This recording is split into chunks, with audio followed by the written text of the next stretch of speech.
Thank you so much. As I've been sitting and waiting to contribute to this amendment bill, to this bill, I've just been trying to look back over the year of 2024 and figure out if I can calculate or remember how many fundraisers I have been requested to participate in. And to be honest, Mr. Speaker, I haven't thought of 1 week so far this year that I have not had to fundraise for one or two or multiple different types of appeals. And more recently, Mr. Speaker, just this month, it was with profound sorrow that I learned the passing of Eunice Kwindwa, formerly of Central Bank of Kenya. She died on Sunday, 3rd of November, and will be buried just this weekend on the 16th in her home county of Tana River. Mr. Speaker, Mama Eunice was the devoted wife of the late Ambassador Fares Kwindwa, EGH EBS, who actually served as Secretary to the Cabinet and Head of Public Service. She was a cherished mother of Sharuti, Kido, Olympia, Abaria, Kirongo, and Maombi. And Mr. Speaker, these 5 children are friends of mine, family friends. We lived together in Mombasa, we schooled together in Mombasa, and it pains me to have to accept that they've lost their father before, the late Ambassador Fares, and now their mother to cancer. And it was just yesterday, actually, when we sat here in this house and considered in the Committee of the Whole the Cancer Prevention Bill. So all of these things put together, and now considering this bill before us, really makes me have mixed feelings about how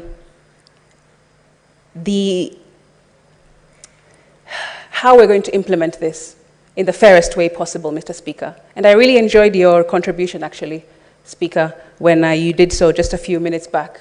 You really had a considered view of all the different clauses that you felt had to be relooked. And that's what I have also been doing. Speaker, I've been thinking about my friends, kids to Mama Eunice. And as we're considering this bill, I'm wondering how we are to, if I was to take this bill, if it was already enacted, for example, how would I speak to my friends and tell them, I'm so sorry for your loss, but before we go any further, we have to make sure that we are complying with the legislation that has been put in place, which requires you to do this, it requires you to do that, it needs licenses, it needs registrations, it needs all sorts, Mr. Speaker, as outlined in the bill. How would I start explaining that to people who are bereaved, who have lost their parents, who are now orphans? And thank God they are people who are now adults, just like I am, and they have been blessed enough to land on their feet, all 5 of them. But what if it was a family that didn't have that luxury? What if all the kids were minors, for example, and had to bury their parents or their mother this weekend? How would you ask minors to start going through all of these processes outlined in this bill? And how would that be fair to ask that of people who are grieving and tell them that there are timelines and that there are processes in which to follow? Otherwise, they will be running contrary to the law and could face fines and even jail time if they don't do so, Mr. Speaker. That's a difficult conversation.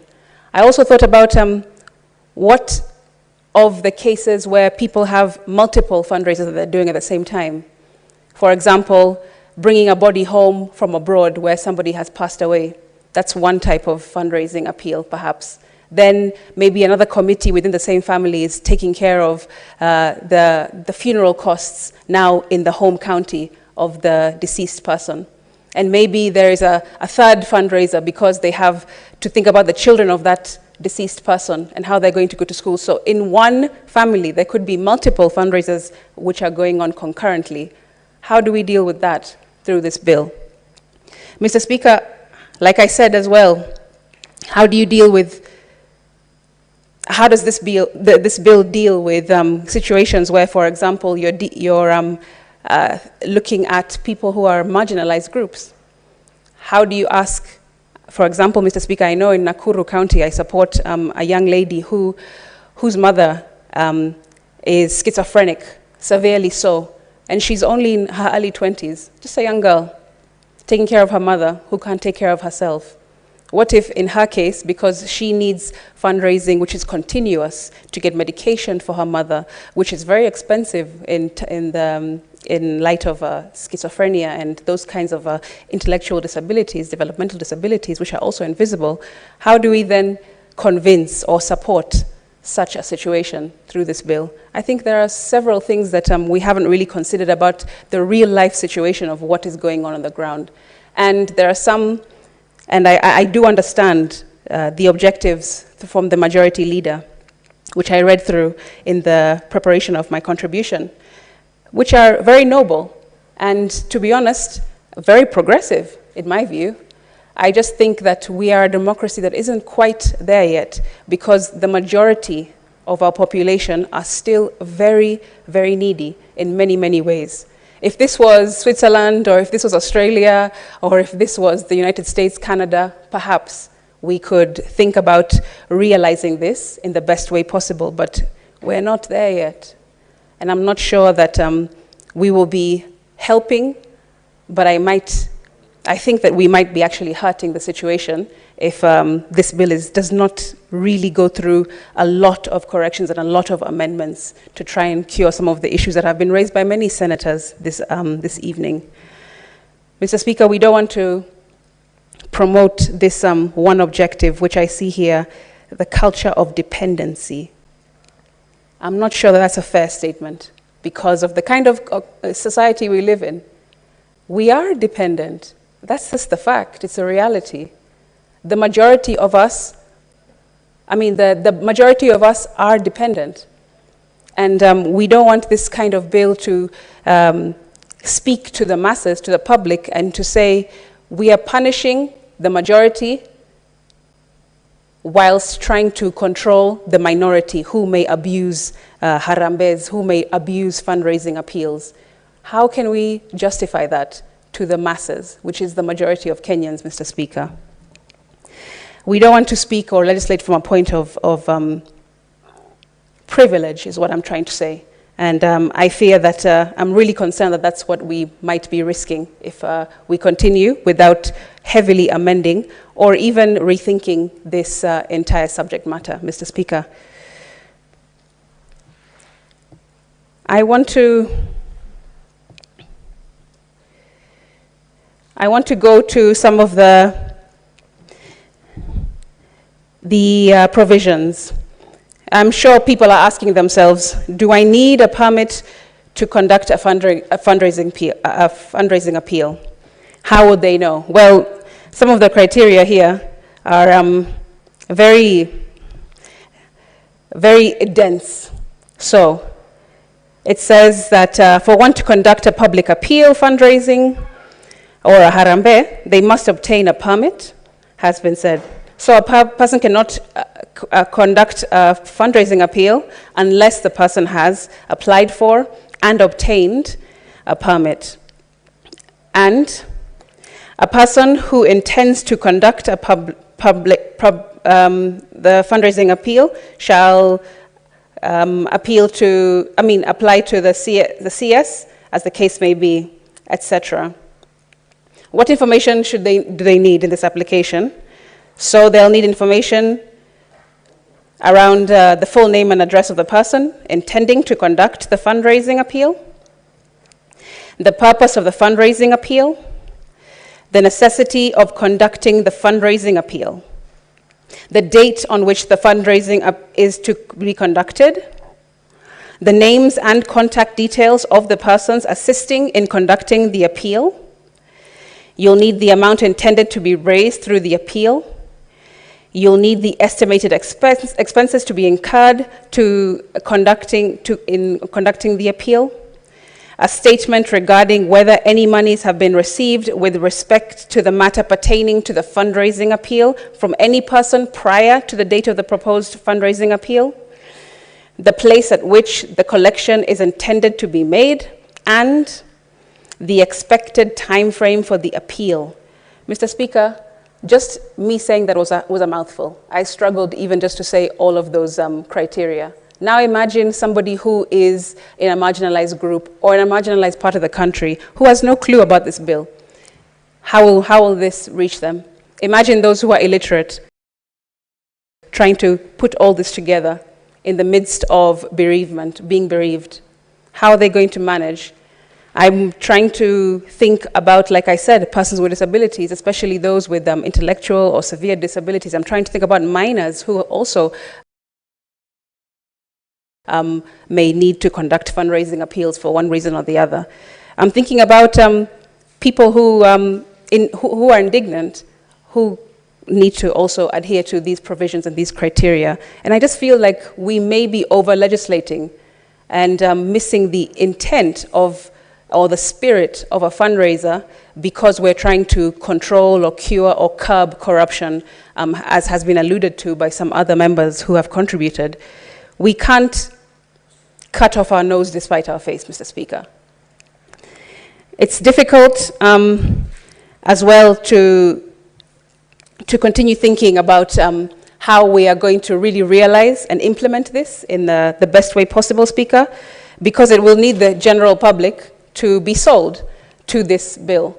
And I should also say that I'm in the Labour and Social Welfare Committee that considered this bill, and we listened to many public participation contributions, and we went through the matrix. And a lot of it was not in support of the bill, if I'm completely honest. And I'm sure that the majority leader is aware of all this through a report that I'm sure the Labour chair has or will be making available to him. Mr. Speaker, it's not just the public individuals. We also had institutions, Council of Governors, and so on, many other stakeholders.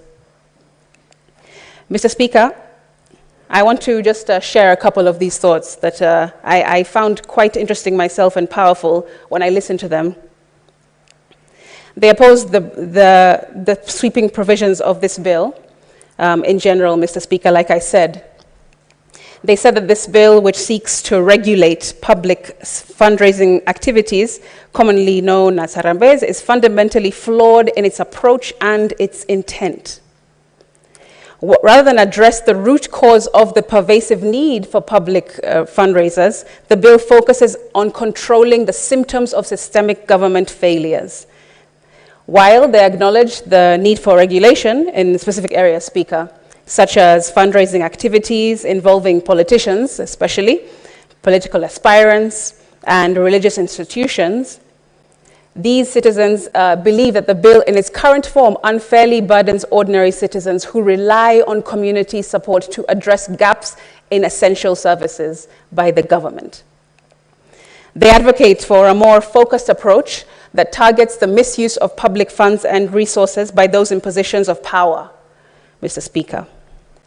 Public fundraising, or Harambees as we know them, have become a necessity to the failure of government institutions to provide adequate and accessible healthcare, for example, education and social services. The bill fails to address root cause of Harambees, Speaker. The bill doesn't propose any solutions, they say, to reduce the reliance on Harambees, nor does it acknowledge the systemic issues that necessitate these fundraisers in the first place. They say that the bill imposes additional regulatory burdens on citizens who are already struggling to meet basic needs, Mr. Speaker, by requiring permits and detailed financial records and imposing penalties for non-compliance. The government is effectively penalizing those who are forced to rely on public goodwill to survive. This is not only unjust, Mr. Speaker, but also very counterproductive. And I could not agree more when I listened to some of these views, Mr. Speaker. You are not curing one problem, but you are exacerbating another. The bill suppresses community solidarity.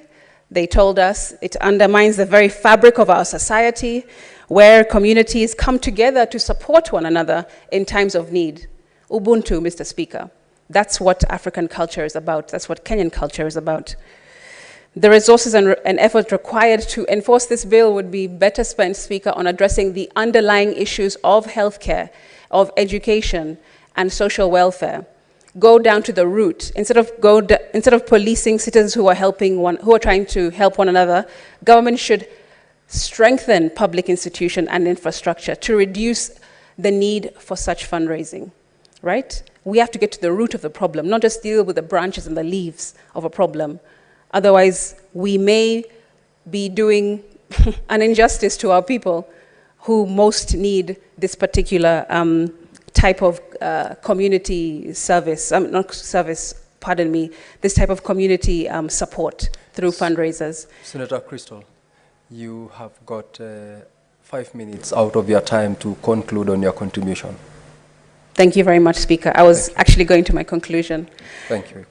Mr. Speaker, I think I've tried to make my point clear, and I hope that the spirit of this particular bill, which is, like I said earlier, very noble, it's very understandable, it does actually make practical sense and logical sense, but we have to marry the logical with the real life experience of what Kenyans are going through. Otherwise, we may be legislating and then not be able to follow through with implementation at all. And then we're going to put Kenyans, vulnerable Kenyans, in more trouble with the law when they never intended to ever be in trouble with the law in this way, Mr. Speaker. I would like to reiterate that I really do have mixed feelings about this bill, especially because I'm somebody who supports persons with disabilities in the country, and one of very few, because there's not many of us who represent PWDs in the country, and I understand the deep and complex needs that are in these households and in these families, not just for the PWDs themselves, but for their caregivers, their parents, and the communities that support them, Mr. Speaker.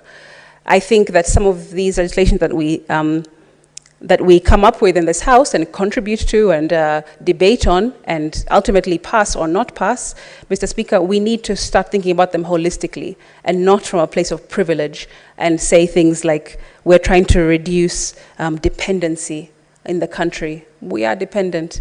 It's like we're trying to say, Mr. Speaker, I'm sure when you had your children, when they were still little and they're trying to walk, Speaker, you will remember that they were struggling, they would crawl, they would try to figure out how is mom and dad walking step by step, left, right, and you would need to give them support in order for them to actually give them a hand. That is what I mean. Give them a hand, give them support in order for them to get to the place where they're walking and no longer crawling. We cannot ask Kenyans to just stand up and walk. That's what this bill, I feel, is akin to. We are trying to tell Kenyans, okay, this is what's going to happen. We're going to cut or control fundraisers. You need to walk. You need to stop being dependent on well-wishers or your community. Do it yourself. Be independent. But you cannot be independent without giving people the tools and the process and the pathway to get there. You cannot miss the steps.